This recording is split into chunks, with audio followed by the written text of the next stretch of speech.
मैं नीतू, आप देख रहे हैं एनजे इंजीनियर्स वाइब्स। साथियों, आप वीडियो में लगा हुआ बैनर देख रहे होंगे। आज हम उस पर ही बातें करेंगे।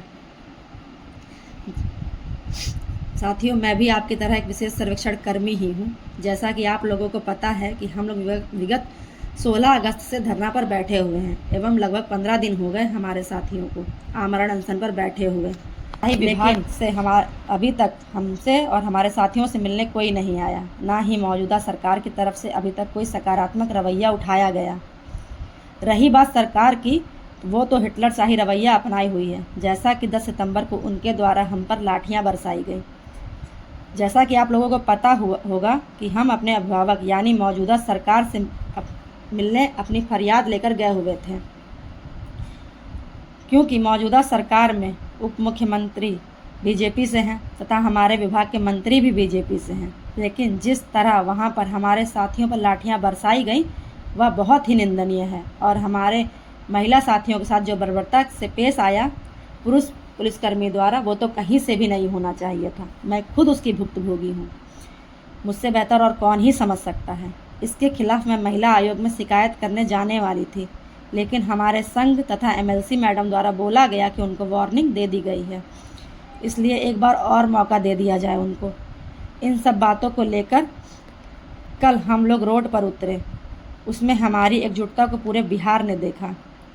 हम आपको एक बात ये स्पष्ट कर देना चाहते हैं कि जो लाठी प्रशासन द्वारा हम पर और हमारे साथियों पर बरसाई गई और जिस लाठी की वजह से हमारे एक साथी के सर पर चोट आई है, वो हर एक लाठी सरकार और विभाग दोनों के ताबूत में कील का काम करेगी। कुछ मुख्य बातें हैं जिस पर चर्चा करने के लिए ही मैंने ये वीडियो बनाई है। जैसा कि आप लोग जान रहे हैं, ये झूठा दिलासा देने के लिए विभाग ने आज हमारे बीच एक प्रेस नोट निकाला है। उसमें किसी भी कर्मी को नहीं आना है। विभाग जो हमको बताना चाह रही है, ये बात हम लोगों को पहले से ही पता है कि अब हम अपील कर सकते हैं। 45 दिन का समय होता है अपील करने का, और ये बात हमारे नियमावली में भी लिखी हुई है। तो हमको नया क्या बता रहे हैं? मेरी आप सबसे ये अपील है कि कोई भी इनके झांसे में नहीं आएगा, परंतु इसके विपरीत हम लोग और एकजुट होकर उनके मंसूबों को नाकाम करेंगे।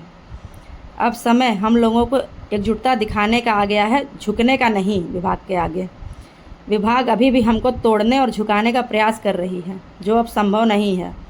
अब से हमें हर दिन एक नया रिकॉर्ड बनाना है अपनी संख्या को लेकर। अब हमारी संख्या हर दिन बढ़ती रहनी चाहिए।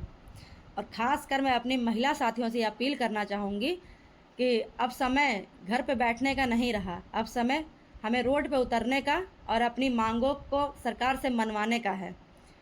तो जो भी महिला कर्मी अभी अपने घरों पर रह रही हैं या किसी कारणवश नहीं आ रही हैं, वो भी कल अधिक से अधिक संख्या में धरना स्थल पर आएँ और सरकार को अपनी ताकत दिखाएं।